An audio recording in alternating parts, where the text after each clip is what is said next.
What's going on, guys? How you doing? Welcome back to the channel. Today I want to talk a little bit about price setting. Let's get into it.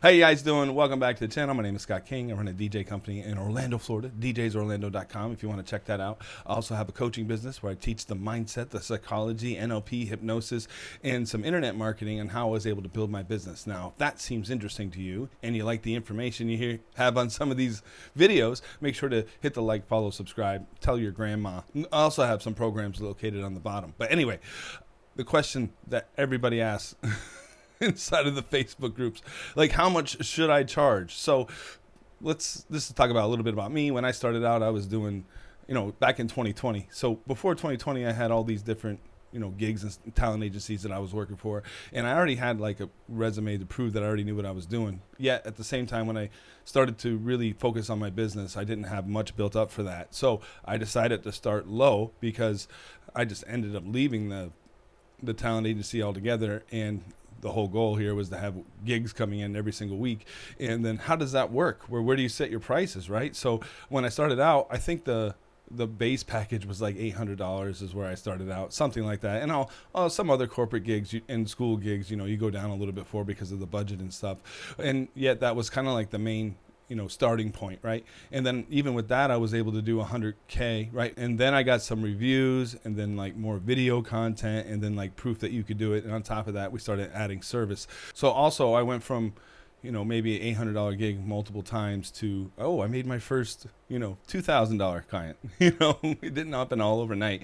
And wherever you are in your journey, hopefully this will kind of help you out. So let me move my head a little bit. Boom. Make it even a little bigger. Sweet. And move it over here. Here we are. All right. So starting point, right? What can you do? Most DJs, they start out with just a basic setup, right? Maybe thinking about adding a photo booth a little bit later to add some more price point. I got to tell you, with my company, photo booths are kind of like a sweetener versus like something you'd want to like double down on and make a whole career out of it.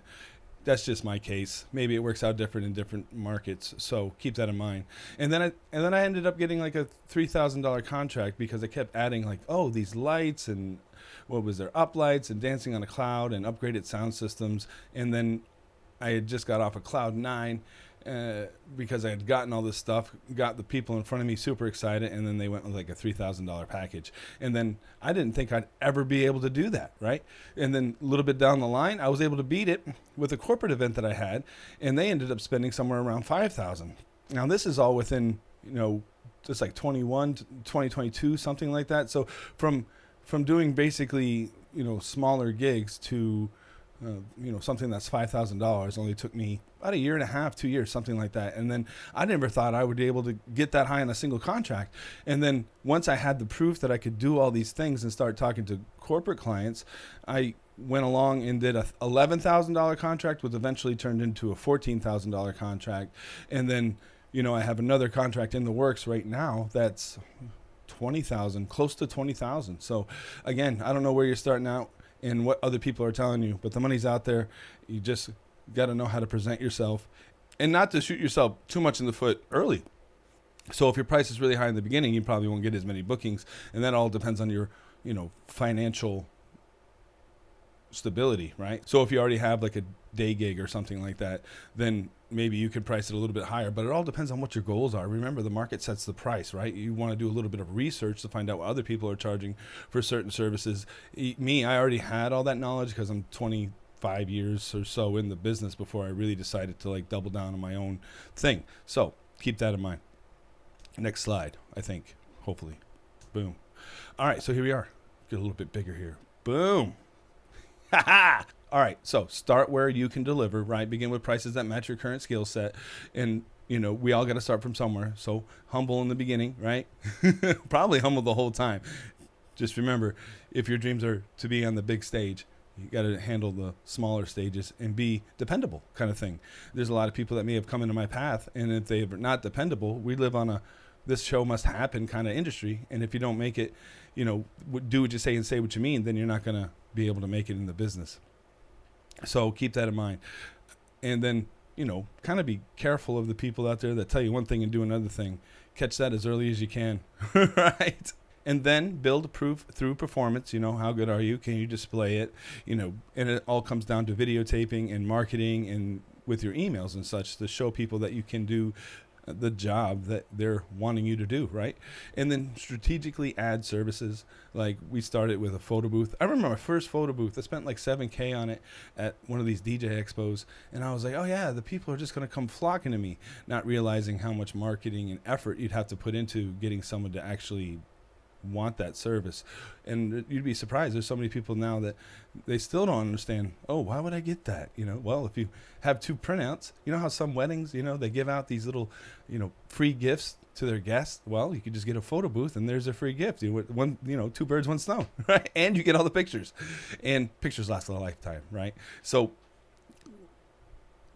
build your wins small at a time, and then it's like a bell curve. Little wins here, and then all of a sudden you'll have a big jump, and you'll be prepared for it, right? Okay, here we are. Let's just start from the bottom, right? How would you work your way up to the top? First, get your DJing skills down. Second, make sure you got the right gear, backup gear. Make sure you have that as well. That's one of the questions that I get when I'm dealing with leads or, sitting down with leads. Well, do you have backup systems? Do you have a plan in case something doesn't go right? So have different things ready to go. Inside of my vehicle, there's always doubles of whatever could happen. Extra laptops, speakers, microphones, all that stuff, cables. You have no idea. You wouldn't want to go all the way back to wherever your storage unit is to go back to a gig when time is of the essence. You got to make sure it happens when it happens. And then package creation. Now, when it comes to packages, I normally just tell clients that, hey, look, we put them all in line item and then kind of figure out the best price that makes sense for all the different things that you want. And I even throw stones at some of the competition, when it comes to like wedding DJs, where they'll have different items and then a certain price, and then the client ends up trying to do mixing and matching. Oh, I don't need this, but I'll do this, and I want this, and they think the price is going to be lower, and then they end up getting like a larger price because they messed around with the package or whatever. And I even say that on my sales calls. I'm like, yeah, we just tell us what you want. We'll go from there. Not trying to make some sort of complicated math problem for you to figure out. And then make sure you have your upsells, dancing on the cloud, photo booths, uplights, substates, cold sparks, right? And then you can go even further. Like, what else can you buy? Pipe and drape was my avenue, and I think I spent $5,000 on pipe and drape and ended up getting all that money back plus profit within 8 months or so. Something like that. But it got me through the door to bigger clients as well. All right, so here we are. Marketing that justifies higher prices. Very important to look professional, right? Video evidence. Can you make it happen? Like, videos will get across so many different points. They'll be able to see your personality. They'll be able to see you rocking out a show, right? Testimonials. That sends you through the moon. Once you've done a great job for somebody, if you just walk up to them and say, hey, look, did you have a good time? Great. Can I catch that on video real quick? Not everybody's down for that because they don't like to be on camera. Just keep that in mind. Up next, website optimization. Do you have your, pages easy to load? Have you spoke with a specialist? Do you have a lot of videos on there that don't make much sense, right? You want to make sure that you look professional. And when it comes to websites, you want to make sure you keep it as light as possible because Google will tag you if your page is too hard to load or takes too long to load, that kind of thing. And then up next, we have strategic logic. Post content that demonstrates your expertise. There's a lot of people now that'll do like FaceTime videos and they'll be like, well, my name is this and this does this. And, those are all great. Just remember, when you make these videos, make sure you, post them, put them in a link so whoever doesn't know you, like your leads coming in, hey, look, I just did this event. Check it out. Just click the link, that kind of thing. Remember, it's going to take 12 to 17 times before somebody decides to pull the trigger on your service. So just keep that in mind. And then, of course, you want to make sure that you get good reviews, right?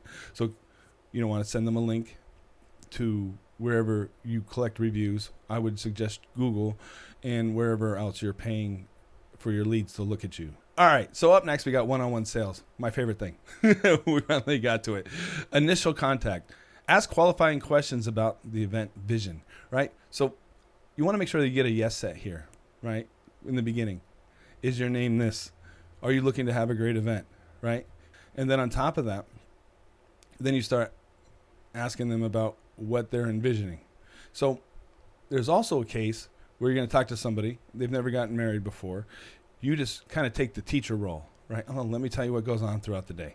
And then as you start explaining how the world works, their questions will get better because you're educating them on what goes on throughout the day. Building rapport, again, with the yes sets.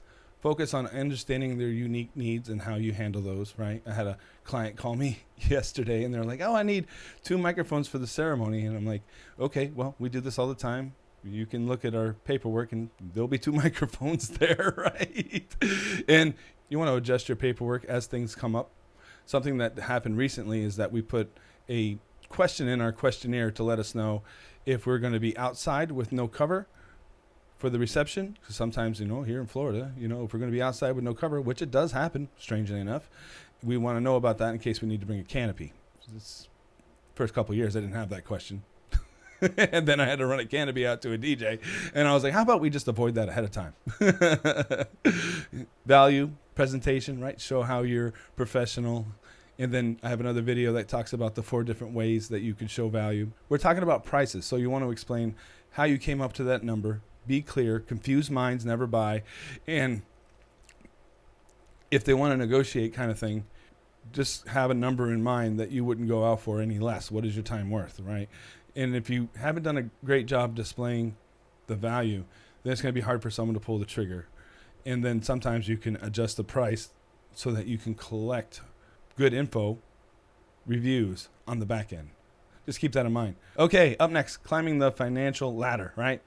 When do you raise prices? When work and the phone is ringing too much and you can't handle it all. So you either raise prices to hire somebody, or you raise prices so that you could cut how many clients that you're having to deal with. Because exponential service, has a breaking point. So there's so much going on, right? So if you're super busy and answering all these emails and you can't focus on your clients, which if you need help with your automations, which handles all that, make sure to, click one of the links in the video. At the same time, if you raise your prices, you would be able to spend the time with the people that appreciate your service. On top of that, you'd be making more money per event, or you would cut out, high maintenance people that don't have the money for your time, kind of thing. So that's kind of when you want to think about raising prices. And then you want to justify increases, which is pretty easy these days. So, and tariffs and taxes and gas and, time spent, plus whatever services you're paying for to make things easier, so big purchases, right? If you're going to buy a dance floor, do you have people calling you for a dance floor? Remember, you're going to have to market that thing. And where are you going to store it? And would it be better to rent from somebody else versus like owning it? Something to keep in mind. And then build your portfolio as you buy things. Make sure to post them, add them to your price sheets. And I have a whole Canva doc if you guys are interested in that, on how I do mine. And then managing larger contracts. You want to make sure that you have a system, Excel sheet that you could break down everything. And then if somebody wants to come back in and change some things, it's not just all lumped together. It's all itemed out so that you can, I didn't want a DJ from here. I just wanted a PA system and an iPad, which is a different price. So we had to go back through a contract and then change all these different things. And it was pretty easy to do because it was all connected into Excel sheet. Boom. Okay, guys, so make sure to document the journey. Make sure to post your videos, save your videos, and then market your videos, right? And if you're not really great at video editing, there's a lot of different apps you can download to make things look fancy. Yet at the same time, you don't have to look too fancy. It depends on what you're showing them, right? So keep that in mind as well. Collect testimonials. You just do a little FaceTime. Hey, did you have a good time? Be careful. Some people are shy. And then sometimes, when you're doing videos, you can just talk about your case study. Like there's a whole video I did online where my van broke down on the side of a highway and then we switched the gear out and then went and did a wedding. That's one of my, case studies for security. Like, hey, look, we have backup plans even if the van breaks. And then, of course, showcase your value. You would get me because I have these more expensive microphones or better lighting system or better sound system, or because I've done X amount of events, that kind of thing. Okay, so here we go. Your path to DJ success. First, start low and then grow smart, right? You don't want to go too fast and not be able to keep up with it all. It's not easy finding dependable people that can be around you to help you get to that next step, right? Especially when you're delivering a service. Exceed all expectations. exceed all expectations for when you're delivering a service. Sometimes I'll hand out glow sticks and they're not even expecting them. But, you know, if they went with a big package or I like the couple, right, they're going to get some extra things. Whatever I can do to make, you know, my service stand out above and beyond. You know, even recording looms and getting back to clients. Hey, look, thanks for that email. Here's a loom. Let me see if I can share my screen and get you through the CRM. You know, not many people get stuck in that, but that's something I'd have to do. And I have already pre-made videos where I can just send them a link. Hey, look. So depends how tight your automation system is, right? And then build natural momentum. One success leads to another success. And are you looking for your wins or are you looking for the failures? Failure is going to happen to everybody. And they're not even failures. They're just learning lessons. So keep that in mind. There's a lot of times where I had to bite the bullet and pay out some things that I was like, oh man, this kind of sucks. Well, what can I do to fix it for next time? Make sure that doesn't happen again. Well, there you have it, guys. Start out low. Think of all the different things, you know, you can do to add to the price point, you know, how you can add more value, and then go from there. Find out what other people are using, and then, you know, if cloud dances is pretty popular in your area, you may want to buy a cloud dance machine. Or if video screens and projectors are big for outside events, you might want to think about that. So again, what can you do to add more value? The more services that you had, then you can bring your price point up more. My biggest price point for some of my larger contracts are pipe and drape. So maybe think about doing that. But that also requires, you know, that you to have a van, a place to store it. And if you need help along the way, go to www.coachscottking.com.